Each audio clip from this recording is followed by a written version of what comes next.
धर्म, कर्म, विधि विधान और ज्योतिष की सटीक जानकारी पाने के लिए YouTube चैनल जीवन दर्पण को सब्सक्राइब करें और हाँ, अपडेट रहने के लिए बेल आइकन दबाना ना भूलें। व्रत करने मात्र से पांडवों ने अपनी खोई हुई सारी संपत्ति को भी प्राप्त किया और पूरे खांडव वन को भी प्राप्त किया, उसके साथ साथ हस्तिनापुर को भी प्राप्त किया। इसलिए सब लोग हाथ जोड़ करके पहले विष्णु भगवान का ध्यान करिए। और विष्णु भगवान का स्वरूप क्या है आज का? सशंख चक्रम सकीट कुंडलम सवेत वस्त्रम क्षणम सारवक्ष स्थलकौस्तुभश्रेयं नमामि विष्णु शिरसा चतुर्भुजं नमामि विष्णु शिरसा चतुर्भुजं। देखिए, विष्णु भगवान और शिव जी एक ऐसे हैं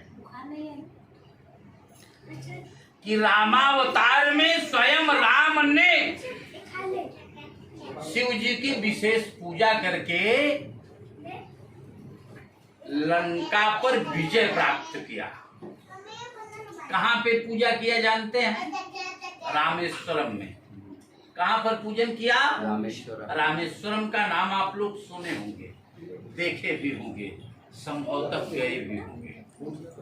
समझ रहे हैं? रामेश्वरम एक ज्योतिर्लिंग के रूप में माना जाता है। और स्वयं रामावतार में ही शिव जी ने राम को सती के साथ में जंगल में देखा था। कब देखा था? जब राम की पत्नी सीता का हरण रावण ने कर लिया था और जंगल में जाकर के कहते थे कि हे खग हे मृग नयन, जंगल के पशु पक्षियों से भी पूछ सकते थे। वो भगवान के अवतार माने जाते राम।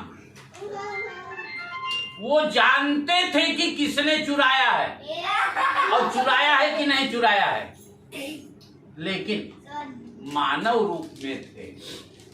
हम आप अपने घर में रहते हैं, घर की गलतियों को जानते हैं कि कौन गलत है, लेकिन विवाद को बढ़ाने के लिए, विवाद को समाप्त करने के लिए गलतियां कभी कभी बोलते नहीं हैं, सोचते हैं इस पे भी बात अगर बन जाए तो अच्छी बात। समझ बात है? जान रहे हैं कि फला व्यक्ति ने चोरी किया है, लेकिन अगर आप बताएंगे कि तुमने चोरी किया है तो विवाद बढ़ जाएगा, और नहीं बताएंगे तो जो चोरी गई वस्तु है उसकी संपत्ति हम आप प्राप्त कर सकते हैं। कोई ऐसी दिक्कत? तो राम को स्वयं शिव जी ने भी प्रणाम किया। और रामचरितमानस में लिखा है कि हरि और हर दोनों का कॉम्बिनेशन यदि बन जाता है तो बहुत बढ़िया बेनिफिट मिलता। अब रही बात ये कि हर श्रावण माह जब आता है तब आप लोगों के मन में इच्छा जगती है कि मुझे रुद्राभिषेक करना ही करना है। समझ रहे हैं? जैसे अब रात होने पर व्यक्ति को दीपक जलाना आवश्यक मान लिया जाता है कि दीपक जरूर होना चाहिए ना? दिन में है तो दीपक की खोज हम आप नहीं करेंगे, लेकिन अगर रात आ गई तो बिजली है कि नहीं है वो जानकारी लेना जरूरी है। तो उसी प्रकार से श्रावण मास में यदि शिव जी की पूजा हम आप करते हैं तो बहुत बढ़िया बेनिफिट मिलता है। और इस श्रावण मास में जैसे हम पूजा कर रहे हैं, आप लोग सुन रहे हो, यदि आप लोग भी अपनी जुबान से भूल से भी अगर नमः शिवाय कह देंगे तो कितना बेनिफिट मिलेगा उसको मैं बता दे रहा हूँ, आपको जान लीजिए। शास्त्र ये कहता है कि शिवेति मंगलम नाम यस्य वाचि प्रवर्तते भस्मी भवन्तु सद्यस्तु महापातक कूटय। शिव का परम मंगल नाम यदि वाणी से किसी के निकलता है तो करोड़ों जन्म के पाप उसके जल करके नष्ट हो जाते हैं। और एक दूसरी बात और मैं बता दे रहा हूँ विशेष, जैसे बेलपत्ती भी आपके यहाँ आया होगा, सारे लोग बेलपत्ती भी देखते होंगे, पहचानते भी होंगे, लेकिन इस श्रावण मास में अगर शिव जी को एक भी बेलपत्ती हम आप चढ़ा देते हैं तो उसका भी बहुत बड़ा बेनिफिट मिलता है। वो क्या? त्रिदलम त्रिगुणाकारम त्रिनेत्रम च त्रिरायुधम त्रिजन्म पाप संहारम बिल्वपत्रम शिवार्पणम। 3 पत्तियां होते हैं और 3 पत्तियों में 3 दल होते हैं। वो 3 दलों का 3 स्वरूप अलग अलग होता है। जैसे अगर उसको मानेंगे हम तो शिव जी के पास 3 नेत्र है, हमारे आपके पास भी 3 नेत्र है, लेकिन तीसरा नेत्र दिखाई नहीं देता। तीसरा नेत्र कब खुलता है? जब देखिए बिल्वपत्र देख लीजिए, बिल्वपत्र का स्वरूप यही होता है। 3 पत्तियों वाला भी होता है, 4 पत्तियों वाला भी होता है, 5 पत्तियों वाला भी होता है, 11 पत्तियों तक का बिल्वपत्र होता है। सबका महत्व अलग अलग है। यहाँ पर हम 3 पत्तियों की बेलपत्ती का महत्व बता रहे हैं। त्रिनेत्रम च, शिव जी के 3 नेत्र बताए गए हैं, और त्रिरायुधम, अगर वो शिव जी को हम आप समर्पित करते हैं तो हमारे आपके लिए 3 आयुधों का काम करता है। आयुध माने जानते हैं? रक्षा करने की शस्त्र। जैसे बंदूक अगर आपने रखा है तो सामने वाला तो सोच लेगा कि इनको हम कुछ कर नहीं पाएंगे। समझ में बात आ गई? अगर बेलपत्ती आपने चढ़ाया तो निश्चित है कि आपकी सुरक्षा संरक्षा की व्यवस्था शंकर जी ने जिम्मेदारी ले ली है। त्रिनेत्रम च त्रिरायुधम और त्रिजन्म पाप संहारम, हमारे आपके 3 जन्मों के पापों को भी संहार करते रहते। और इसलिए आप लोग 2-3 बार हमारे साथ जो हम बोल रहे हैं उसी को दोहराइए।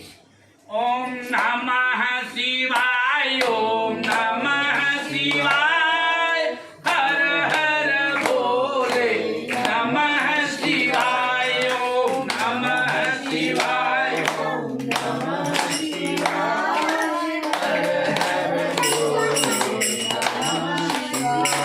ओम नमः शिवाय, ओम नमः शिवाय, हर हर भोले, नमः शिवाय, ओम नमः शिवाय, ओम नमः शिवाय, हर हर भोले, नमः शिवाय। नमः शिवाय, ओम नमः शिवाय, हर हर भोले, नमः शिवाय, ओम नमः शिवाय, ओम नमः शिवाय, हर हर भोले, नमः शिवाय। आप लोगों को मैंने ताली बजाने के लिए नहीं कहा, लेकिन आप लोग ताली बजाना भी शुरू किए। ये क्यों? इसका बेनिफिट क्या मिलता है जानते हैं? भगवान के कीर्तन करते समय, भगवान का नाम स्मरण करते समय ये ताली हम बजाते हैं तो हमारी दुर्भाग्य की रेखा समाप्त हो जाती है और सौभाग्य की रेखा बढ़ जाती है। समझ में बात आ गई? अब रही बात ये, कुछ ऐसे लोग भी हैं कि वो लोग नहीं बोलेंगे ये ओम नमः शिवाय। अब उनकी बात अगर हम बताएंगे कि उनके न बोलने का क्या साइड इफेक्ट मिलता है तो ठीक नहीं है, लेकिन सबका कल्याण हो। हम किसी को नाम नहीं बताएंगे, चेहरा तो मैं देख रहा हूँ लेकिन बताएंगे नहीं किसी को, इसलिए नहीं। मान लीजिए बाद में मुलाकात करने के बाद में वो प्रणाम करे या न करे,